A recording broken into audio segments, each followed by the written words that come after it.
Dear, आप सभी का स्वागत करता हूं अपने YouTube परिवार MRS स्टडी में। तो डियर, यहाँ पे मैं बात करने वाला हूं, बहुत ही इम्पॉर्टेंट सब्जेक्ट चल रहा है, soil mechanics and Jio technical engineering. ये आपके क्वेश्चन सीरीज हम लोग चल रहा था।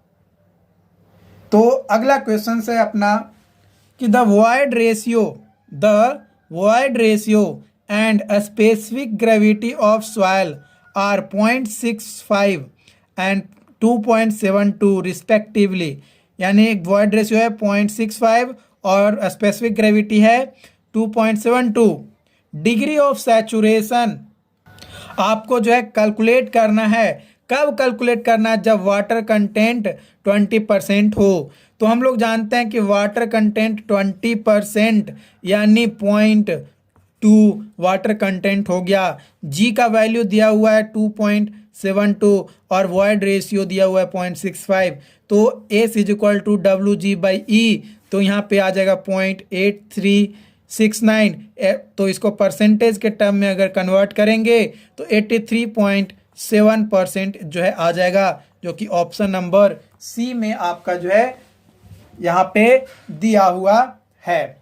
अगला क्वेश्चन है यहाँ पे 44 नंबर क्वेश्चन बोला जा रहा है कि एक सॉइल सैंपल है जिसका नेचुरल स्टेट में मास जो है 2.29 kg है और वॉल्यूम जो है 1.15 इंटू 10⁻³ मीटर क्यूब है।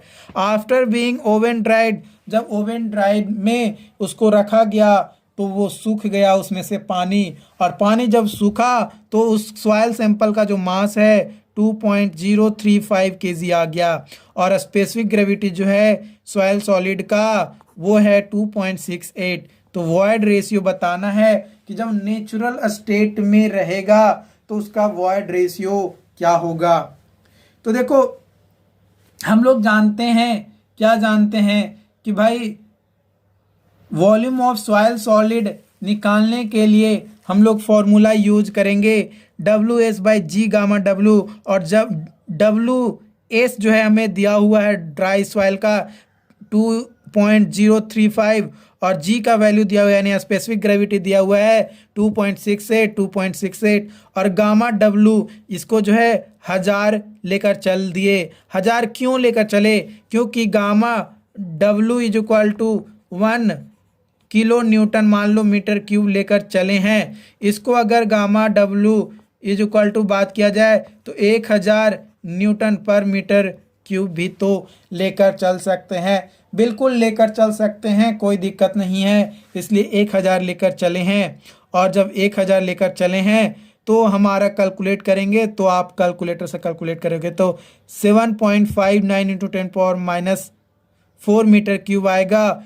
तो यहाँ पे हम लोग जानते हैं कि void ratio is equal to होता है volume of void by volume of soil solid.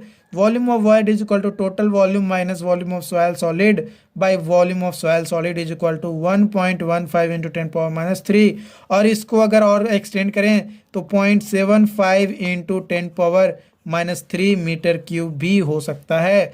तो वो कर देंगे बाई 0.75 इंटू 10⁻³। अब 10⁻³ सभी में से कॉमन निकाल लेंगे। जब सभी में से कॉमन निकाल लेंगे तो void ratio is equal to आ जाएगा 1.15 माइनस 0.75 बाई 0.75 और इसको डिवाइड करेंगे कैलकुलेटर से तो आ जाएगा 0.53 मीटर, मैंने 0.53 जो है वॉइड रेशियो आ गया। तो ये मान लो कि ये मेथड 1 था, ये पहला तरीका था जिसकी मदद से हम लोग जो है क्या कैलकुलेट किए, वॉइड रेशियो को कैलकुलेट किए। इसके अलावा एक और मेथड है, चलिए उस मेथड की मदद से भी आपको मैं कैलकुलेट करके दिखा देता हूँ।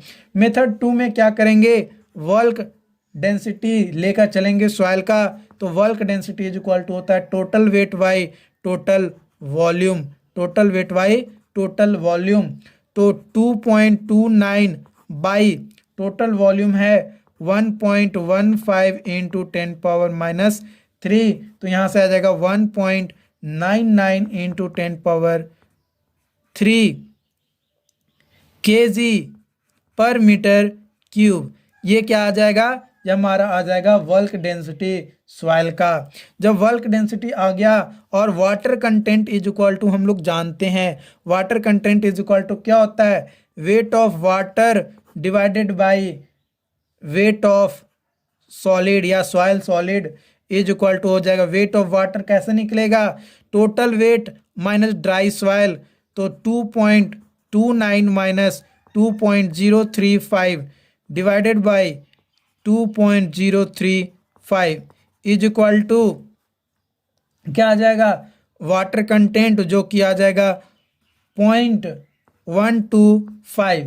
ठीक, अब जब ये आ गया तो हम लोग जानते हैं कि गामा यानी bulk density is equal to होता है, क्या होता है, G इंटू 1 प्लस W यानी water content into gamma W divided by 1 plus E, 1 plus E।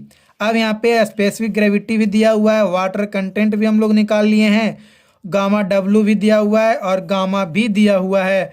तो यहाँ से हम लोग void ratio is equal to निकाल लेंगे, और जब void ratio is equal to निकालेंगे तो 0.515 आएगा, जो कि अप्रॉक्सीमेटली 5.53 के अप्रॉक्स आ जाएगा, है ना, अप्रॉक्सीमेटली आ जाएगा ये। ओके, तो इस तरीके से जो है आप क्या कर सकते हो, कैलकुलेट कर सकते हो।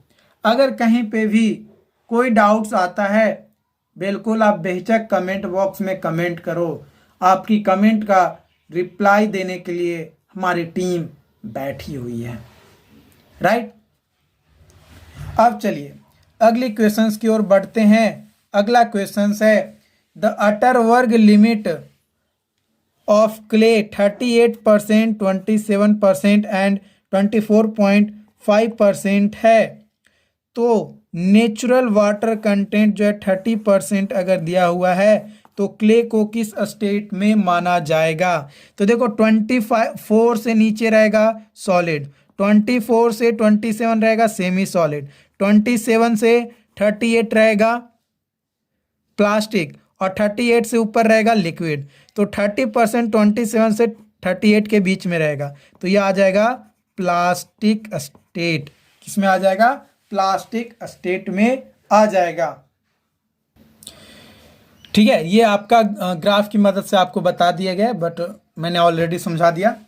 अगला क्वेश्चन है for sand of uniform spherical particle the void ratio in the loosest and densest state are, है ना, लूजेस्ट स्टेट में वॉइड रेशियो कितना होगा और डेंस स्टेट में क्या होगा। मैंने आपको एक फॉर्मूला बताया था जब लेक्चर्स ले रहा था, तो ई मैक्स और ई मिनिमम का। तो ई मैक्स कब होगा, जब लूज रहेगा सॉइल, है ना, और ई मिनिमम कब होगा, जब डेंस होगा सॉइल। तो वो वैल्यू आता है ई मैक्सिमम का 0.91, कैलकुलेट करते हैं तो, है ना, रेम्बोहाइड्रल याद है, स्क्वायर और रेम्बोहाइड्रल अरेंजमेंट, है ना, क्यूबिकल अरेंजमेंट सॉइल का, पार्टिकल का। तो ई मिनिमम आ जाएगा 0.35 जो है आ जाता है। तो ई मैक्स आ जाएगा 0.91 और ई मिनिमम आ जाएगा 0.35। ठीक है, चलो अगली क्वेश्चंस की ओर बढ़ते हैं। अगला क्वेश्चंस बोला जा रहा है कि एक सैचुरेटेड सैंड सैंपल है जिसका ड्राई यूनिट वेट जो है 18 किलो न्यूटन पर मीटर क्यूब दिया हुआ है, स्पेसिफिक ग्रेविटी जो है 2.65 है। If the unit weight of water 10 kilo newton पर मीटर क्यूब है, तो वाटर कंटेंट जो है सॉइल का क्या होगा। तो देखो gamma D is equal to formula होता है जी गामा डब्ल्यू बाई 1 प्लस ई। तो gamma D is equal to दिया हुआ है 18, जी इज इक्वल टू दिया है 2.65, गामा डब्ल्यू दिया हुआ है 10। तो यहाँ से वॉइड रेशियो निकाल लेंगे ना, वॉइड रेशियो कितना आ जाएगा 0.472 जो है ये आ जाएगा void ratio.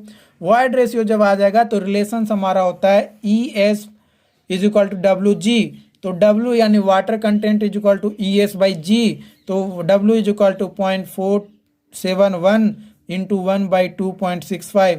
Water content is equal to आ जाएगा 0.1781 यानी 17.8% जो है वाटर कंटेंट आ जाएगा। एस इज इक्वल टू 1 क्यों लिए? क्योंकि यहाँ पे बोल दिया गया है कि जो सैंड सैंपल है ये कैसा है, सैचुरेटेड है। और जब सैचुरेटेड सॉइल होता है तो डिग्री ऑफ सैचुरेशन 1 लेकर चलते हैं, राइट। नाउ अगला क्वेश्चन है, soil has been compacted in an embankment, है ना, एम्बैंकमेंट में सॉइल को कॉम्पैक्ट किया जा रहा है at a bulk density of 2.15 milligram पर लीटर यानी mg पर मीटर क्यूब, सॉरी लीटर नहीं metre cube, and water content 12%, volume of specific gravity of soil solid is 2.65 दिया हुआ है। वाटर टेबल जो है well below the foundation level, foundation level के नीचे है। Estimate the dry density, void ratio, degree of saturation, air content of compacted soil का निकालना है। तो भाई सारी चीज़ें तो दिया हुआ है। Gamma D is equal to होता है जी गामा डब्ल्यू बाई 1 प्लस ई, लेकिन gamma D is equal to एक और रिलेशन होता है G gamma, gamma W is equal to gamma by 1 plus डब्ल्यू। गामा यानी या फिर इसको गामा बल्क भी कहा जाता है जो कि दिया हुआ है 2.15, और 1 प्लस डब्ल्यू, डब्ल्यू जो है वाटर कंटेंट, तो 1 प्लस 0.12 12% है, 12% को पॉइंट में करेंगे तो 0.12 आ जाएगा। तो यहाँ से गामा डी इक्वल टू आ जाएगा 1 प्लस 91 mg पर मीटर क्यूब। ये जो है ड्राई डेंसिटी आ गया। जब ड्राई डेंसिटी आ गया तो हम लोग जो है ड्राई डेंसिटी का यूज करते हुए यहाँ पे वॉइड रेशियो निकालेंगे इस रिलेशंस की मदद से। ये जो रिलेशंस दिया हुआ है इस रिलेशंस की मदद से, तो वॉइड रेशियो आ जाएगा 0.38। और जब वॉइड रेशियो आ गया तो degree of saturation is equal to होता है डब्ल्यू जी बाई ई, तो 0.12 इंटू 2.65 बाई 0.38, तो यहाँ से आ जाएगा 0.836 यानी 83.6%। अब जब ये परसेंटेज में आ गया तो हम लोग जानते हैं कि air content is equal to होता है 1 माइनस डिग्री ऑफ सैचुरेशन, तो 1 माइनस 83.6 यानी 1, ये 1 क्या रिप्रेजेंट करता है, 1 रिप्रेजेंट करता है आपका 100% को, तो यहाँ पे 100% लेकर चलेंगे, ठीक है 100%, और ये परसेंटेज के टर्म में है तब, तो 100 में से 83 आ गया तो 16.3% जो है हमारा air content is the right answer. तो हमें जो है dry density, void ratio, degree of saturation और एयर कंटेंट 4 चीज़ निकालने के लिए बोला था, चारों चीज़ जो है हम लोग निकाल लिए। अगला क्वेश्चन यहाँ पे जो है दिया गया है, the total unit weight of glacial outwash soil is 16 kilonewton per meter cube. A specific gravity of soil solid particles of the soil is 2.67. A specific gravity दिया गया है 2.67. Water content of soil is 17%. Assume the unit weight of water. Water का unit weight है assume करना है, जो कि gamma W is equal to 9.81 दिया गया है क्वेश्चन में किलो न्यूटन पर मीटर क्यूब। तो कैलकुलेट करना है आपको dry unit weight, porosity, void ratio और डिग्री ऑफ सैचुरेशन को कैलकुलेट करना है। So gamma D is equal to gamma plus 1 plus W, तो 16/1 प्लस 0.17, क्योंकि 17% था तो पॉइंट में चेंज कर दिए, तो 13.675 किलो न्यूटन पर मीटर क्यूब आ गया। ये जो गामा है, ये गामा या गामा बल्क दोनों सेम होता है। तो porosity is equal to formula होता है void ratio by 1 plus void ratio, इसको इक्वेशन 1 मान लेते हैं। अब वॉइड रेशियो निकालते हैं, तो वॉइड रेशियो निकालने के लिए गामा डी का यूज करेंगे। Gamma D is equal to G gamma डब्ल्यू बाई 1 प्लस ई, यहाँ पे वैल्यू पुट करेंगे। Gamma D is equal to 16 is equal to G is equal to 2.67, gamma W is equal to 9.81, 1 plus e, e is equal to आ जाएगा 0.915। अब जब void ratio आ गया तो इक्वेशन 1 में उसको पुट करेंगे, तो पोरोसिटी इज इक्वल टू आएगा 0.915 by 1 plus 0.91 5 is equal to 0.478। ये जो है हमारा क्या आ जाएगा, पोरोसिटी आ जाएगा। तो हम लोग जो है आ गया वॉइड रेशियो निकालनी है। Void ratio is equal to formula क्या होता है, ES। Void ratio is equal to हमारा क्या होता है, volume of void by volume of soil solid. तो रिलेशंस होता है volume of void ratio into degree of saturation is equal to water content and G। तो degree of saturation is equal to WG/E। तो 0.17 into 2.67 by 0.915, तो यहाँ पे आ जाएगा 0.496 यानी 49.6% इज द राइट आंसर। तो इस तरीके से जो है आपको क्या करना है, क्वेश्चंस को सॉल्व करने हैं। जितना ज़्यादा से ज़्यादा क्वेश्चन सॉल्व करके प्रैक्टिस करिएगा उतना ज़्यादा से ज़्यादा बेटर आप जो है अपने एग्जाम्स में कर पाइएगा। तो ये जो क्वेश्चंस मैं अभी करवा रहा हूँ ये आपका गेट का क्वेश्चंस है। गेट में प्रीवियस ईयर क्वेश्चंस ये सारे क्वेश्चंस जो है पूछे गए हैं जो कि मैं आपको करवा रहा हूँ। बाकी आने वाले समय में और भी क्वेश्चंस मैं आपको करवाता रहूँगा। ये सीरीज आपका कंटिन्यू रहेगा। तो चैनल को सब्सक्राइब नहीं किया तो सब्सक्राइब कर लीजिए ताकि इस तरीके का और भी वीडियोस आपको जो है हमारे चैनल पे मिलता रहे। Thank you so much.